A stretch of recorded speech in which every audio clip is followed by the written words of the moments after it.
Hello there! What's going on, everyone? We had a big Ask Me Anything live chat with Fantasy Flight today, and we had the awesome Evan reading off a lot of questions to Luke and Alex, who are the amazing people who basically make Star Wars Legion happen, amongst other people. There's a lot more, but it's mostly Luke and Alex that are really putting the whole thing together, and they were very polite enough and kind enough to answer a lot of our questions, and we had some pretty cool stuff. Now, they kind of didn't go into a whole lot of future stuff, but I think there's a little bit that we can glean from this because even though Alex didn't deliberately spoil anything that he wasn't supposed to, sometimes facial expressions are very telling, and I like to read into everything, so I'm going to give you some of the highlights from what we learned and what we were able to glean from this Ask Me Anything, as well as give you some speculation and things that I'm going to take maybe a little bit further. So we've got some notes here.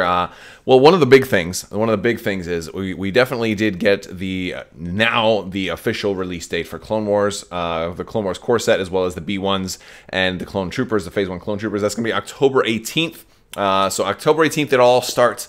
Then everything else is going to be trickling out. There are other dates for some of the other stuff that will be coming after that. Like we're also going to be getting Luke and Vader operatives. Those are going to be coming not long after that. We're also going to be getting the droidekas and the bark speeders and all that other stuff after that. So that's very cool. And additionally, we talked a little bit about the tanks. The tanks were up there, and I got a couple of questions of mine that were asked and answered as well. So that's always a nice thing. One of the things we were talking about is how long, I asked like on the fly, how long do you think it's going to take to assemble those tanks? Because they look like those could end up being in like 1,000 pieces. And they said I think the Republic's tank is going to take a little bit longer, is what they were saying. So that assembly for that one will be quite interesting. I'll have to do. I'll probably have to separate like an unboxing video from an assembly video when those do come out. So FFG, if you're listening, if you want to send me these early, I can get a head start on filming and putting them together. There we go. But the good news is this is all coming, and it was actually a pretty good. There were some really great questions. Some of the questions that were asked. So I encourage you to subscribe to Fantasy Flight Games YouTube, as well as turn on notifications so you get those alerts when they go live, as well as myself, because you get alerts when I go live. I don't go live as often as they do. I do it maybe once a week, sometimes a little more or less. But yeah. So what else did we get? So one of the things people were talking about, hey, are you going to do custom characters? And they said, not really, like, not creating our own story within Legion, but they did talk a little bit about like that there may be a way to potentially kind of put yourself in the game through like basically future models that'll have a lot more customization options. So maybe, and here's where I'm going to take it like a little bit further, because they were a little bit vague on there, but they were basically talking about the future production qualities going up such that you're going to be able to build certain characters even more different ways, and you might be able to try to maybe put yourself in the game that way. So maybe you'll have, let's say a Trooper X unit leader, and you can build him with a grenade, 2 grenade hands, 2 pistol hands, double rifles, single rifle and open hand. Like you could probably build him multiple different ways, him or her. Maybe there'll be, so things like that. You'll be able to have a lot more customization options in the future. That was kind of what they alluded to, but it sounded open-ended enough where you might even be able to design your own character and do like, I know that there's some websites that can let you kind of like build your own character and stuff. So maybe there'll be some physical components to going along with that as well. Or maybe not. Like Armada has kind of done this whole custom commander thing. It only works, like it doesn't work in tournaments, but it works in other types of play. So that's something that could happen. People were asking about like this, the tank or the ATRT, if we're going to see those cross-faction, and they weren't very specific on that, but they did say that there is possibility for that. So they were very non-committal, but I think there was hints in some of the body language in that the ATRT does seem like certainly like a natural fit to come to the Clone Wars. So while they didn't confirm that it absolutely was coming, like certain things when they say this seems like a no-brainer, that's kind of like, that's a softball question. Of course that's going to happen. A similar thing with Lando. When are we going to get Lando? They were like, well, Lando seems like a no-brainer. Of course we're going to get Lando. I'm going to talk more about Lando in a little bit. So basically, Lando kind of soft confirmed. I mean, of course he was going to be right. Like, they're going to do everything. And that's the thing. A lot of people were asking questions about, like, are we going to get this particular character? Are we going to get that particular character? And the basic answer is, if they're a recognizable character, if they're a major character, yeah, you're going to get them. It's, you know, of course you're going to get them. Maybe not next month, you know, but maybe next year. You know, or maybe not next year, depending on how important they are. Like Darth Maul, now I'm gonna speculate, but Darth Maul, I think it will be coming sooner rather than later. Whereas, you know, Quinlan Voss, who is also an important character, but maybe a little bit less recognizable, might be somebody who comes later rather than sooner. Just an example, you know. So, like, if there's somebody that you want in their canon, they're probably coming. If there's somebody you want in there from, like, Legends, you know, like Mara Jade, you know, maybe not, you know, maybe not yet, but always possible, always possible. So one of the things that I think was really, really interesting, there was a question about distribution parity, and basically, like, okay, we're going to release snipers and saboteurs for one faction. So at the same time, we're also going to release snipers and saboteurs for the other faction. And we're going to release a heavy vehicle for this faction. And we're going to release a heavy vehicle for that faction. And moving forward, are they going to keep doing that, where it's just, you know, like, everything has to be completely balanced and a new mechanic comes out for here, so the exact counterpart has to come out on the other side. And now that they're going to have 4 factions, how is that going to work? Great question. I don't think that was one of my questions, although I think I've asked about stuff like that in the past, but great question, and especially the way it was worded was excellent. And they basically said they're going to try to get away from that a little bit. Now, I don't think they'll get away from that right away with Clone Wars. I think at first, at least at the start, the Clone Wars are going to need certain things. They're going to need heavies and special forces. You know, those aren't, well, they have heavies, but they don't have operatives or special forces even announced yet. So those are probably coming very, very soon, possibly at the same time. From the sound of things, they're in the same wave. But they may not actually drop at the same time. Another thing about waves had been 6 expansions, and now waves are expanding to 8 expansions. But granted, waves don't all drop on the same day with Star Wars Legion, so just because a wave is 8 expansions rather than 6, that may be an actually transparent change to the end user. You guys might not even notice that. It won't even matter. Like, how many of you guys watching know what wave 1 was, right? Like you know, you just know, like, well, the launch wave was here, and then all these were the next expansions. Well, there is a line in there on what constitutes a wave 1 and wave 2, etc. But it really doesn't matter very much to the end user because they're not marketed as a wave. So while the wave size is increasing, I think that just means there's more stuff coming out. That sounds like there's a lot more in the pipe for 2020, which is very exciting. And they did say it would be very spicy. We have a very spicy future, to quote Luke and Alex. Very spicy.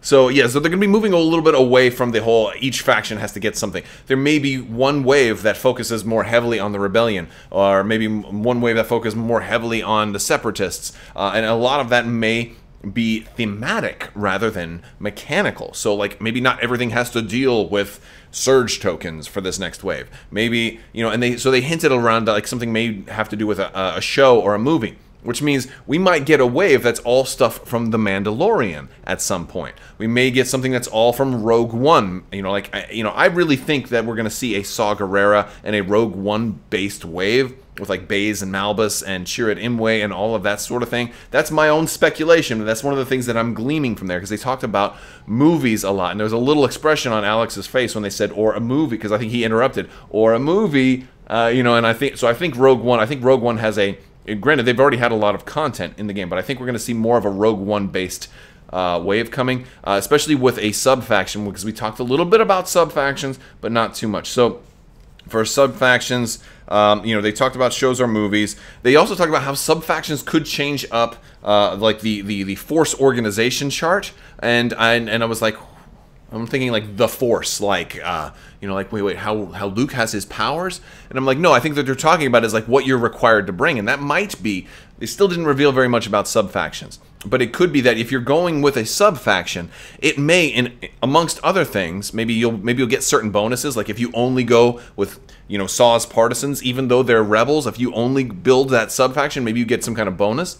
Well, one of the things that I'm I'm spitballing here, and this is kind of one of my takeaways from some of the things that they had said, is that it may actually impact the required numbers that you have to take. So Saw Gerrera, if you're running partisans, now they haven't confirmed Saw Gerrera or partisans, but that sounds like a very likely subfaction to me. It might be like, oh, well, since Saw Gerrera had exclusively core, maybe you can have more than 6 core with Saw Gerrera. I think that would probably be more of a thing for B1 battle droids, or maybe clones. If you want like really clone heavy, maybe you can have up to 7 clones instead of 6 for core, right? So you could, if you go for a specific thing, you might have lower requirements. I'm going to take it a step away. Let's say we wanted to do a Jedi-specific subfaction within the Republic. They might remove the requirement to have core whatsoever, because in theory, Jedi might not be core. Jedi might be only support or special forces, or even if you have generic Jedi. So maybe you can actually build an army that is outside of the building blocks of what a normal Legion army is, if you adopt a specific subfaction that's going to change things. And I love the idea of that, because now maybe Veers or a new commander like Veers has their own subfaction that they happen to fall under, that allows them to bring more heavy vehicles. So maybe you can have a max of 3, or maybe no maximum on heavies. You're just limited by what points you can fit. So now, like the way they were talking about the Force organization chart, I believe that's kind of like what they were hinting at, is that one thing that subfactions may be able to do is change those required numbers, and that's very, very exciting, folks. So at this point in the video, I'm going to stop and remind you, I have a $25 Amazon gift card giveaway that is going on right now. All you have to do is be a subscriber and leave a comment. I want to hear what your thoughts are on the Force organization chart. What do you think about subfactions? Let me know down in the comments below. I have these giveaways going on all the time, but this one, I believe I am announcing the winner for this one next week, early next week. So either Sunday, Monday, or Tuesday in that time frame. I'll let you know as it gets closer. So definitely stay tuned for that, but I'll have a big giveaway coming up not long after that. So definitely stay tuned. So even if you don't win one, there's always another one starting soon. All right, so that was fun. Scale. This was one of my questions. I was talking about, like, hey, how beholden are you to scale? Are you willing to, have a sliding scale and make maybe smaller things based on, like, hey, if something is too big, could we make it slightly smaller? And and they both are like, oh, and they said this one was from Crabbok, and they're like, oh, I wonder what he's referring to, because they know I talk about the AT-AT a lot, the AT-AT Walker. And that part of that was kind of fed by Andrew Navarro's little line about, if we did the AT-AT, we'd have to, it couldn't be in that scale. We'd have to shrink it a little bit. And so I'm like, aha, well, let me that gives me ammunition to more cleverly word a question that maybe they can address without having to just be like, when's the AT-AT coming? Because they can't, you have to, be careful on how you word things. So, but it was a two-parted question, because part of me was also thinking for vehicles, airborne vehicles, like the LAT, which is also really, really big. Well, if it's going to be up in the air, it doesn't have to be full size. It could be smaller, because, airborne stuff makes perfect sense to be scaled down a little bit, because it's so far off the battlefield, you're not going to be seeing it 1-to-1 scale anyway. So, it just seems like a no-brainer for me for, if you wanted to do any bigger aircraft or air transports and things like that, which do make sense, I believe. I think a LAT makes perfect sense in Legion, but it's very, very big. So if you shrink it down a little bit, now all of a sudden you have a support. Now maybe it can fit on a base without being way too heavy and falling down and breaking, Also, you can keep the cost down, and it doesn't take up your entire play surface. And then you keep it in the air, because then if it is bigger, it's not really impacting much. I just love it. It just seems like a no-brainer for me. I love the idea of that. But it also doubles as far as an AT-AT. So they were talking about, yes, they seem to have a really good answer for this question, which means I think they've put a lot of thought and design into it. And that's, yes, they are able to do certain things bigger. Like they said that about the AAT was about the biggest they could do at the 1-to-1 scale.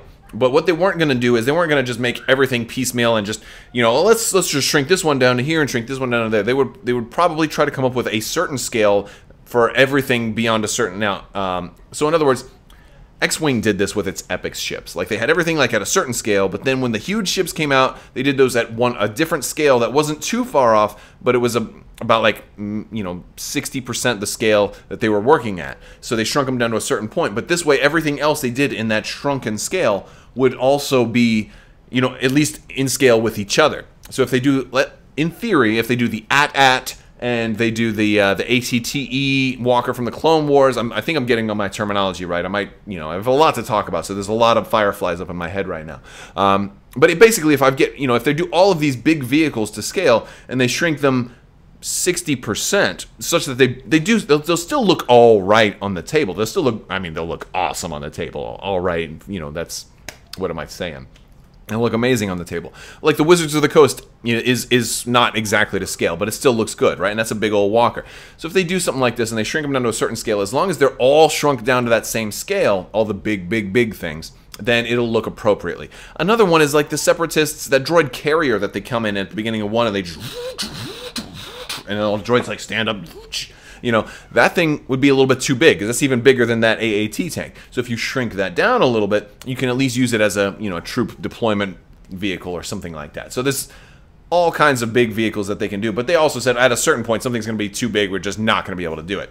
I think something like maybe the Juggernaut or the Gorilla Walkers might be a little just straight up too big to be able to do, you know, if they do sequel factions. And they probably will. Some people asked about sequel factions. They didn't get into that because I think we're still years away from that. There's so much coming out. I don't think we need to jump into sequels yet. So let's see. Dewbacks. A lot of people asked about the Dewback. Dewbacks are basically coming ASAP. They don't have a date on them yet, but they kind of talked a little bit about they shipped with the wrong base, and you know everybody's been, you know, they've been having to repackage them. I did get my replacement Dewback base, so for the people who bought them at Gen Con, they've got the bases in, so they're in the whole repacking and getting them ready to ship. They just don't have a date for it yet. I think they're just going to try to push them out ASAP. Let's see, Vulture droids were something that was mentioned, and this is kind of cool. And the reaction is one of those things where I feel like that was the leak, their reaction to Vulture. Somebody said, would they do Vulture droids for the Separatists? And that sounds like a strange question to me. That's like almost like somebody knew that something like that was coming and decided to ask it anyway, just to, you know, like honestly, like whoever asked that, I'm really curious. But the answer was like, well, they're in the right scale. That would be cool. That would be cool. Yeah, that would be cool. Like so basically, it makes me think that the Separatists will get some kind of snowspeeder type vehicle, but it'll be a Vulture droid flying around, and then it could potentially land and then walk on the battlefield. Like the functionality there would be pretty cool. What are you doing? Oh, you want to come say hi? All right, so I've got Lando with me right now. Here, you want to say hi to everybody? Hi, everybody. Okay, all right, go sit down and go play, all right? Let me finish up, and then we'll go play hide and seek. All right, so we're almost done here. Lando, so they talked about Lando a little bit. They said, you know, he'd probably be coming sooner rather than later, so I think we can expect... I know, you found an eyeball. Yeah. All right. Okay, well, we can expect to see Lando real soon. Because I said Lando, he thinks I'm talking about him. That's why. All right, go get Mommy. No. Go get Mommy, all right. All right. All right, so Lando's coming, of course, soft confirmed, and they also said he might. All right, you're just gonna sit on my lap. You just stay here the rest of the day. All right, but card play. Card play is a big thing because we're gonna be we're talking about your command card hands, your battle cards. So what is alien pumpkin? Oh, there is a pumpkin. There's gonna be new things. All right, hold on. You gotta let me talk, okay? There's gonna be some new things coming as it applies to card play. And they just said, hey, you want to take... All right, let's go. All right. So you're going to be able to do different things with your command card hand that are just outside of the box. And that I hadn't thought about very much, other than I thought that Lando would have some kind of ability that, or command cards that do funky things, like maybe let you cheat. You know, maybe he gets to have a third one pip. Or something like that, you know, he just cheats somehow. Like, that would make sense to me, but they said some funky shenanigans are coming with command cards, and they really want to up that part of the game and make that a more interesting part of the game. So that's exciting. I think Lando will be the first step in that, but then later next year, basically from the conversation, it sounds like they've worked on something already to do that, but then they're working on even more stuff. So that makes me think something that we'll probably see announced. Well, I'm guessing we'll see a Lando announced by the end of the year. He will do some cool stuff with command cards that gets people thinking outside of the box. And then about this time next year, we'll see something else announced that does even more cool stuff with command cards that thinks it even farther outside of the box. And now Lando, having been out for a year already, right, or close to it, while he had his heyday and now he's kind of fading because he's not the new hot stuff anymore. I'm going a year into the future now. Now all of a sudden people will start playing Lando even more now because he interfaces with this new stuff that much more. I'm calling it. I'm calling it in 2019, October 1st, 2019. We'll have to go back in like October of 2020 and see if I was right. You know, somebody, if you're watching this in the future, link this, you know, share it out, and we'll see if I was right. All right, so what else do we've got? We've got some command card shenanigans. We were talking about that. Oh, yes, one more thing. They did confirm a lot of stuff. I think is a little obvious that the Republic and the Separatists will be getting generic commanders. That one was just a straight up yes, because it was a vague enough question, and I think enough of a gimme. But there were a lot more questions answered. I think those were some of the big things that were talked about. I may have missed one or two things, but I tried to take copious notes. And it was a great, honestly, there was a lot of really cool stuff that they just talked about when it comes to design, some of the decision making, and the different pools that they're able to pull from. And with so much coming out for Star Wars, they seem really optimistic about this very, very deep and dense future of Star Wars Legions. So I don't think it's going anywhere, and it's going to be really cool. We're also getting the Imperial Bunker before the end of the year as well. So the other things we're getting before the end of the year, we're getting R2 and 3PO, Luke and Vader, Imperial Bunker, and then of course the Clone Wars and the first two, you know, like kind of that launch wave of Clone Wars stuff. So super exciting time to be a Legion player. I am maybe the only person on the planet that's really, really looking forward to the Imperial Bunker, but we shall see. We shall see. I think it's going to be fun. I've got good plans for it. So, all right, guys. Well, that's all I've got for you today. I want to thank you all so much for watching. I also want to thank my patrons on Patreon. You guys are amazing, and I've got new giveaways coming up for Patreon this week, so stay tuned for that. I will talk to you guys later. I want to thank you all so much for watching, and as always, have a great day.